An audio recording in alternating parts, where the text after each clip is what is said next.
Hey you guys, my name is Sine, all the way from South Africa. So I am a comic book artist, I'm an illustrator and a graphic designer. So today I just want to teach you guys or just go through different methods of coming up with comics or relatable comics to be specific. So what I mostly do in order to have inspiration for different comics that I put out is that I would basically draw inspiration from my life and from my experiences. As you can tell from many of my comics, it's usually what happens in my daily life with my friends, maybe with my family, my parents, my sister, any random quirky things that might happen, and things that are so random that you'd be just like shocked at how many people can actually relate to what you were talking about or what you were illustrating in that specific comic book, in a specific web comic. So it's all just about like finding your own personal niche and basically just you drawing from your own experience or you drawing from something that is imaginary. Because in my case, I'm not really a really hardcore imaginative person. I try to be a hardcore imaginative person by getting different types of games that you can play in order to have that extra, I don't know, imaginative side open up in your brain. I'm really binary. A is A, B is B, C is C, you know what I mean? But many people actually think about their comic books in an imaginary way. It might be aliens, it might be ants, it might be animals. So it differs throughout each individual. I actually have been looking at a lot of comics and a lot of people that actually illustrate comics, such as Adam Tots, Croston. There's another girl named Planet Prudence. They all draw their comics from their own personal experience or something that happens in life. People can draw inspiration from memes.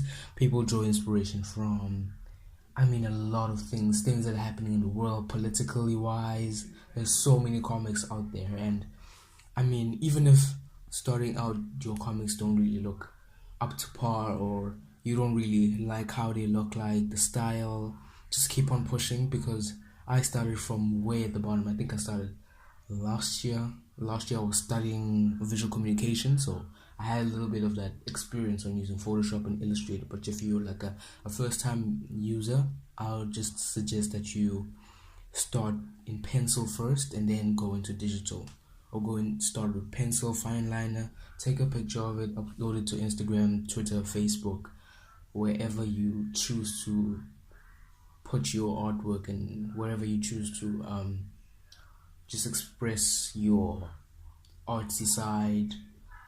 So there's, and in the beginning, starting out, I would suggest that you start by maybe research your favorite comic book artists, people that inspire you, a different style, a type of style that you like, a type of line, a type of just anything, type of coloring that you like, minimal, complex. Just find somebody that you actually like and then replicate their style. I don't mean steal their style, but I mean just to replicate it and learn from actually what they do in order to achieve that certain style or achieve that certain line, and how much time it actually takes. Because sometimes in our minds we can just think about things like in a binary way and say, oh, that would have taken like 2 minutes, 3 minutes. But the most simplest comic books or comic illustrations are the most time constraining ones, and the ones that take a lot of time to develop. Because when you create a comic, people have to click. They have to click with the comic. So if it takes them time to actually realize what the joke is, you haven't done your job as a comic book artist.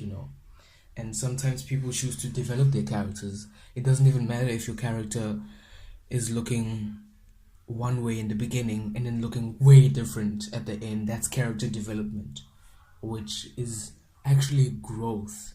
It's seeing how much you have actually grown. Maybe your lines have got much more smoother, they're much more thicker, your coloring is way better. And I think that for me, what helps me the most is just looking at different things and looking at different people that inspire me, and then just replicating it as much as I can, but then still keeping it originally me and keeping it my style and not blatantly copying somebody else's work, because by doing that, you're not learning anything, you're just copying and pasting, which is bad. So, this is a time lapse of a specific comic that I chose to do. It's a comic based on my life. This is a comic based on when I was, I think, 17 years old. That's when I graduated high school and I got my matric certificate. We call it matric, the end of the year, the end of grade in high school in South Africa. We call it a matric. So that is what my experience was. So when you're like a teenager and you're all these things, you're adolescent and whatnot, you just feel like you just want to leave home and everything. And I ended up leaving home 2 years ago, and I moved to Cape Town. So it actually depicts how much life is not what it seems. In the movies you might think that life is, oh, it's so nice, these teenagers are living alone, it's so hunky-dory, but actually no, there's a downside to living alone. You have decisions, you have to make your own decisions, you have to cook your own food, assignments, everything is on your shoulders, so there's no parent controlling you. So that was what the comic was about. So I hope you guys enjoyed this video, and I hope that I have given you somewhat a certain information as to how to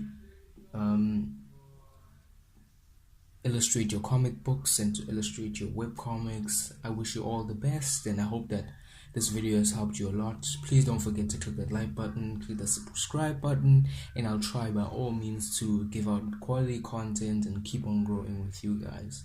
And don't forget to follow me on Instagram at